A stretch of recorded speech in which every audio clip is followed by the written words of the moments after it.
Donc la question se pose, qui oserait aborder quelqu'un de cette manière? Qui, qui se laisserait prendre comme ça? Donc dans une situation réelle, dans la rue, ça ne marche jamais. Donc c'est un exercice qui n'a pas su se mettre à jour, donc, archaïque. Ouais, donc ça n'a aucun sens, etc., etc. Donc les gens lambda, ils pensent comme ça. Ce n'est pas une application ni simulacre de combat, comme je l'ai dit. Donc c'est un exercice. C'est l'origami, le pliage papier, les premières lignes. Donc si les premières lignes sont fausses, voilà, ça ne coule pas de source, toutes les figures qui en découlent seront forcément fausses. Ça ne marche pas. Donc la première ligne, donc, on est de face, ni l'un ni l'autre ne bouge, et on saisit comme ça. Et comment ça fonctionne? C'est à partir de là que commencent nos recherches. Donc, ce n'est guère archaïque, c'est plutôt avant-gardiste, ces exercices. Ça, voilà, ça. Et on étale. Ouais. On commence par le contact, sensation tangible et concrète. Après, moins tangible, c'est-à-dire un mi-contact, comme ça. On ne saisit pas vraiment. Donc là, de suite, entre ça et ça, si on ne trouve pas le dénominateur commun au niveau de la sensation et au niveau du principe, donc de suite, un geste de combat qui n'a rien à voir avec l'exercice. Donc comment imbriquer ce principe, ce qu'on a obtenu ici, à ça, dans cette situation? Donc l'accueil, et comme ça. Donc c'est pas ça. Donc si on fait ça, ça veut dire qu'on fait comme ça, dans ce contexte. Donc, après, on est à distance, ni l'un ni l'autre se laisse toucher, mais comment faire? Donc tu me donnes un coup comme ça, et moi j'essaie de faire comme ça. Ça ne va pas dans le contexte. Donc c'est le sens qu'il faut imbriquer, mais pas le geste apparent. Donc voilà, l'accueil. Et ça. Mais si je fais comme ça, c'est que le gestuel. Voilà. Donc autant travailler tous les jours comme ça pour que ça marche. Mais il y a un souci de reproductivité. Avec Juan aujourd'hui, ça pourrait marcher. Avec Jean-Claude, ça ne marche pas. Avec Juan, ça ne marche pas. C'est tellement aléatoire. Et donc de jour en jour, nos conditions physiques, mentales et émotionnelles, ça change. Donc on ne peut pas reproduire le même résultat. Donc dans ce geste comme ça, quelle partie correspondrait à la phase d'accueil, la phase de préparation et la phase d'exécution? Donc l'accueil est déjà fait. Et sinon, voilà, j'essaie d'aborder en intimidant l'adversaire. Et tiens, tu vas voir. Donc, dès ici, je sais ce qui va se passer. Ça ne va pas marcher. Donc, je me mets dans le rapport de force. Donc, si je suis plus fort que lui, je pourrais gagner. Mais sinon, ça ne marche pas. Donc, pour minimiser ce risque, donc, il faut que j'arrive à prévoir ce qui va se passer par la suite. Donc, si on calcule d'avance et que non, ça ne va pas le faire, comme les jeux d'échecs, ben, il ne faut pas s'engager dans le combat. Il faut éviter.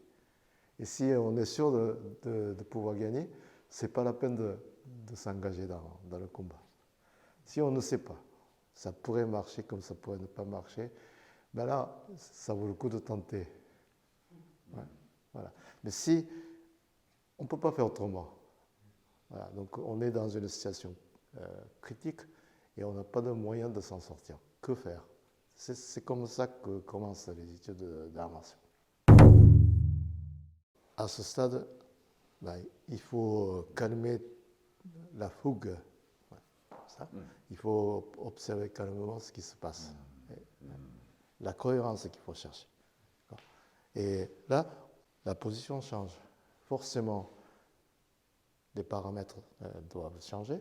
Donc, ce qu'on fait ici, comment on peut appliquer ici? Donc, si je fais la même chose que ça, ça ne marche pas. Pourquoi? Parce que les conditions ont changé, donc on ne peut pas appliquer la même chose.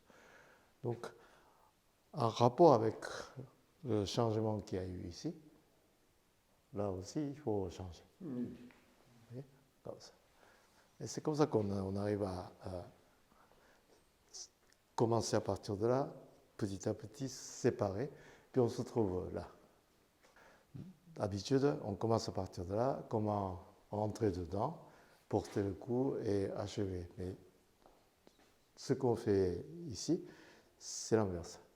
À partir de là, petit à petit, on s'éloigne et puis on se trouve ici. Donc il ne faut pas confondre avec ça, le simulacre de combat. Donc établir un axe porte-à-faux et on restructure qui est faux pour lui. Voilà. Donc plutôt que d'agir sur la personne, mais sur la relation commune, structure commune, l'espace commun. Vous avez dit de faire un deuxième repère. Ouais. Ça veut dire quoi exactement concrètement? Alors, parce qu'on est dans l'air, là. On est autonome, on est stable, on arrive à rester debout. Donc il y a une structure, il y a un axe. Sinon, on va s'effondrer. Donc sur cet axe-là, voilà, on essaie d'altérer ou d'affecter, affaiblir. Et ça pourrait marcher comme ça pourrait ne pas marcher. Donc si la personne est bien plantée, ben, ça ne marche pas. Donc l'idée c'est de créer un faux repère. Voilà. Un faux repère pour qui? Voilà, pour moi. Pour toi. Voilà. Là. Et si je fais comme ça, tu t'en rends compte. Hein? Donc il ne faut pas que tu t'en rendes compte. Voilà, ça. Là. Donc quelques millimètres, ça suffit. Voilà, ça. Voilà. Okay. Là, le corps s'effondre. Et comme ça, non. Voilà. Je peux y aller encore plus fort, mais ça ne marche pas. Voilà. Avec, à l'aide de contact, on peut créer ces axes faux repères. Avec le déplacement, on peut le faire aussi. Voilà. Mais ce n'est pas ça. Donc il faut que je vois quelque chose dans l'espace, comme ça. Et sinon, si je regarde que le geste, rien ne change. Oui, voilà ça. Donc c'est parce que je vois quelque chose dans l'espace que ça marche. Donc le principe de base, c'est ça en fait. Donc si on est capable d'apercevoir ce changement, voilà, ça, l'accueil, voilà, ça, cette sensation, et pas ça. Voilà. Il se dégage ou il se contracte. Ça veut dire que son corps défié, il s'est rendu compte. Donc il ne faut pas tirailler, il faut juste inviter. Okay. Voilà. Comme ça. Okay. Ouais.